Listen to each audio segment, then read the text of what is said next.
also equally as scary, but for a whole different reason, because our game of the week, Robert De La Garza, Henderson at Chapel Hill. Funny enough, I was looking back to last year. This was the exact same situation where both the teams needed to win at the end of the season to get their way into the playoffs. Chapel Hill got it done last year. Robert's here to tell us if they can get it done this year. Robert De La Garza, tell me the good news.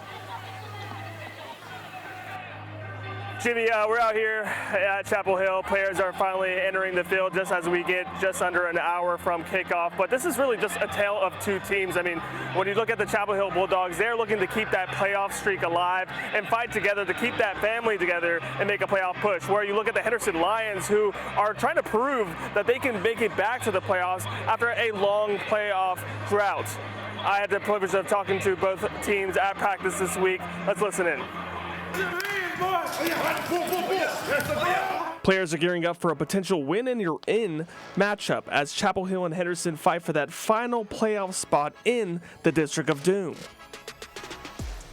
For the Bulldogs, it's all about keeping the family together at the Hill. Because from here on out, it's every win is an extra week of keeping the family together. So, and it's going to be a week-by-week basis from here on out.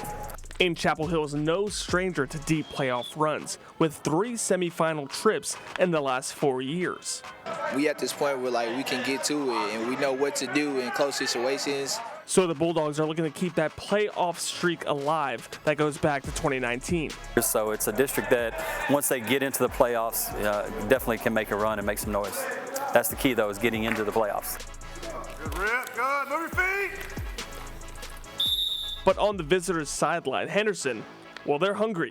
The Lions are chasing their first playoff berth in years. With the opponent we have in front of us, we're going to have to play our best game of the year up to this point. But we do have the guys to do that. For the 2026 seniors, this is their shot to make history and ignite that playoff tradition once again. I talked about it even before the season started, about making the playoffs and making a run, so the next class can have some motivation to go off of, and Henderson when we leave. Fresh off a bye week, the Lions are feeling recharged. They had time to get healthy, regroup, and focus on making that playoff run.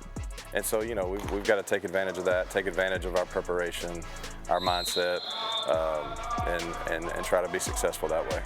Players and coaches say they will have to win on both sides of the line, create turnovers, and come out aggressive at that first whistle.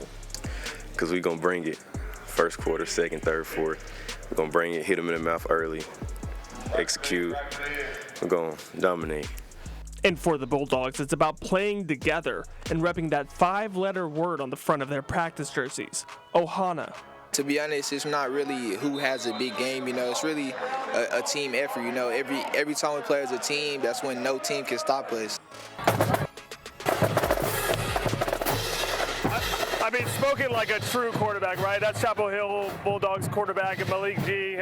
But, fans entering the field, fans are coming in here. They know what's at stake in this game. I mean, this is win and get in. I was talking to fans, but, it's just such a coin flip game. We don't know who's going to come out winning this one. But, this one team, what we do know is that one team is 4 quarters away from a brand new season. And we know that that playoff is coming.